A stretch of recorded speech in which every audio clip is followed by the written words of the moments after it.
ہے وہ باقاعدہ ایکسپرٹس رکھے جاتے ہیں جو کہ باقاعدہ اسپیکولیشن نہیں کرتے ہیں بلکہ ان کی سائنس کی اسٹڈی ہوتی ہے. وہ باقاعدہ اس کو اسٹڈی کر کے بتاتے ہیں کہ مارکیٹ ٹرینڈ کہاں جا رہا ہے. تو ایسے لوگوں کو بڑے بڑے گورنمنٹ اداروں میں رکھیں. اور بڑی اچھی انہوں نے تجویز دی ہے کہ جناب یہ جو جتنے بھی جو کہ میرے حساب سے جو تنخواہ دار آدمی 1 لاکھ روپے سے اوپر گورنمنٹ کی تنخواہ لے رہا ہے یا اس کے اوپر سارا پیٹرول کے جو مواد ہیں وہ ختم کر دیں, چاہے وہ کوئی بھی ہو, چاہے وہ MNA ہو, چاہے منسٹر ہو, چاہے کوئی بھی ہو, جو 1 لاکھ روپے سے اوپر تنخواہ لے رہا ہے ان کے پیٹرول کی مواد ختم کر دیں. ان سے کہیں جی آپ کی تنخواہ میں آپ نے اب پیٹرول بھی ڈال کے گاڑی کو استعمال کرنا ہے. ہاں جہاں آپریشن کا سلسلہ آتا ہے جیسے ایمبولینس ہو گیا, پولیس کی گاڑیاں ہو گئی, وہ ساری پیٹرول فری کر دے. مگر بہت سے لاکھوں لوگ ہیں جو کہ 5-5 لاکھ بڑے بڑے آفیسرز ہیں, ان کو جو ہے نا فری میں بجلی دی جا رہی ہے, وہ بند کر دینا چاہیے. اچھا یہ سب چیزیں اگر بند کر دیں گے نا تو میں آپ کو بتاؤں عوام کے اوپر بوجھ کم پڑے گا, اور پھر یہ جو ہم کہتے ہیں نا جو مشکل وقت ہے, قرضے ہیں, یہ سب ادا ہو جائیں گے. کیونکہ آپ دیکھیں نا اب بڑے بڑے ادارے ہم کہتے ہیں نا IPPs کا سرکولر ڈیپٹ کا مسئلہ ہے, تو اب ہمیں یہ نہیں پتا کہ بھائی کون سا ادارہ جو ہے نا پیسے دے رہا ہے نہیں دے رہا ہے. اب فرض کریں کہ ہمارے بہت سے ادارے ہوتے ہیں جو حکومت کے ہی ادارے ہوتے ہیں, وہ بجلی کے بل ادا نہیں کرتے, تو بھائی کیوں ادا نہیں کر رہے؟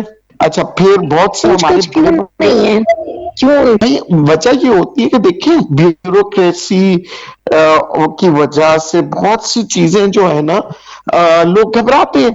اب دیکھیں میں آپ کو ایک سمپل سی بات بتاؤں, جیسے کہ کچھ علاقوں میں کہ الیکٹرک کے لوگ گھبراتے جاتے ہیں, ان کو کہتے ہیں کہ جناب اگر ادھر ہم گئے تو لوگ ہمیں ماریں گے, ٹھیک ہے.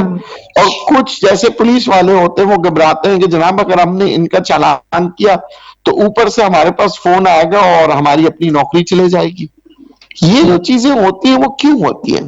کیونکہ قانون جو ہے نا انسان کی آسانی کے لیے بنا ہے, مگر ہمارے یہاں 1947 سے پہلے انگریزوں نے قانون بنایا تھا غلامی کے لیے, کہ انسانوں کو غلام بنائے. اچھا ہم اسی قانون کے تحت چل رہے ہیں.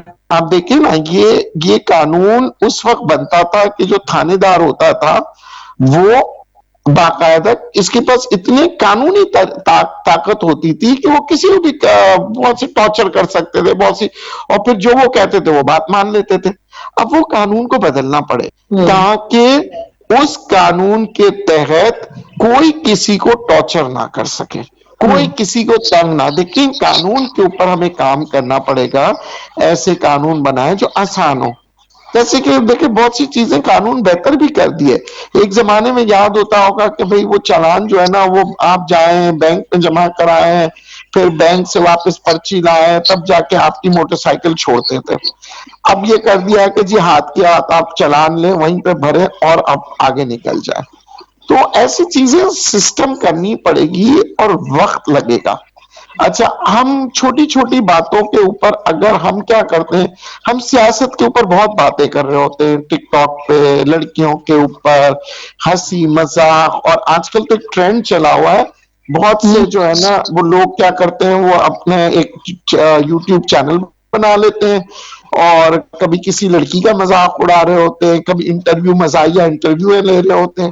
مگر اس کے علاوہ اگر ہم سنجیدگی سے میڈیا کے اوپر ہم بتائیں کہ جناب اس وقت عوام کی حالت بہت خراب ہے, پیٹرول کی جو قیمت ہے وہ افورڈ نہیں کر پا رہے, لوگوں کو خدارا ریلیف دیں, اور اگر ریلیف نہیں ملا تو پھر تنگ آمد جنگ آمد, حالات بد سے بدتر ہوتے جائیں گے.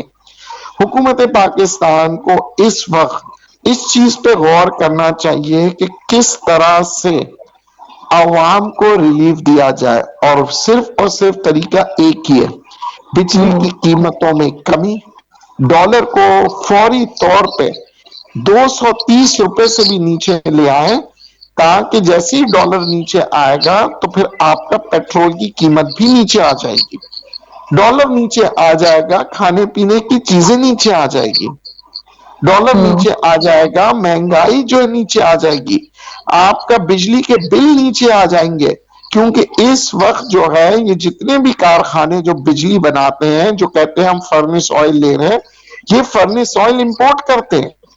تو اگر انہوں نے 300 روپے کے ڈالر پہ آئل امپورٹ کیا ہوگا تو ان کو بھی بجلی مہنگی پڑ رہی ہوگی. یہی وجہ ہے کہ وہ آپ سے پھر مہنگی بجلی بیچ رہے ہیں آپ کو.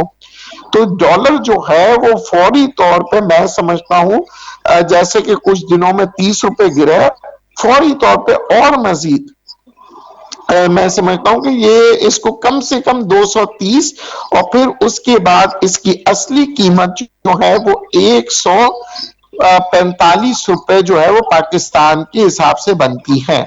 یہ اس لیے میں یہ بات کہہ رہا ہوں کیونکہ دیکھیں جب پاکستان کے ریزرو جو تھے نا جناب 4 ارب ڈالر کے قریب تھے، بلکہ اس سے بھی کم تھے، تب جو ڈالر تھا وہ 145 اور 180 کے درمیان چل رہا تھا. تو اب جا کے ہمارے ریزرو 8 ارب ڈالر سے بھی اوپر ہو چکے ہیں. اس کے علاوہ ہمارے پاس تقریباً 4 ارب ڈالر کا سونا موجود ہے پاکستان کے ریزروز میں. تو ہم جیسے لوگ کہتے ہیں نا کہ جناب ہماری معیشت کے اوپر جو بات اٹھاتے ہیں کہ جی روپیہ چھاپے جا رہے ہیں، نہیں جناب، ہمارے پاس ہمارے خزانوں میں سونا بھی پڑا ہوا ہے. یہ تو خالص سونے کی میں بات کر رہا ہوں جس کے اگر میں آپ کو ٹنز میں بتاؤں تو 64 میٹرک ٹن سونا پاکستان کے پاس موجود ہے. وہ بھی بغیر کسی پلیج ہوئے ہوئے، کسی قرضہ نہیں لیا ہوا ہم نے. وہ 64 ٹنز پاکستان کے ریزرو میں موجود ہے.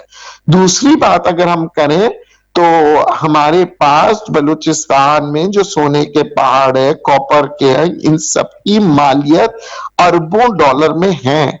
اس کے علاوہ اگر ہم بات کریں موجودہ حالات میں بھی او جی ڈی سی جیسی کمپنیاں جو اربوں ڈالروں کی اس وقت ملکیت رکھتے ہیں، جو تیل نکال رہے ہیں، وہ بھی پاکستان کی حکومت کے پاس تقریباً 80% شیئرز ہیں ایسے کمپنیوں کے جو کہ ابھی کسی قسم کی فروخت پہ نہیں آئے ہیں. تو پاکستان کے پاس ایسا کچھ ہے نہیں مسئلہ جسے ہم کہیں کہ جناب پاکستان دیوالیہ ہو رہا ہے یا ڈوب رہا ہے یا ختم ہو جائے گا. نہیں، الحمدللہ یہ صرف باتیں کرتے ہیں اور پچھلے 1 سال سے لوگ باتیں کر رہے ہیں پاکستان ڈوب جائے گا، معیشت نہیں. جناب میں آج آپ کو دعوے کے ساتھ یہ کہہ سکتا ہوں کہ پاکستان کی نہ معیشت ڈوبے گی نہ پاکستان ڈوبے گا.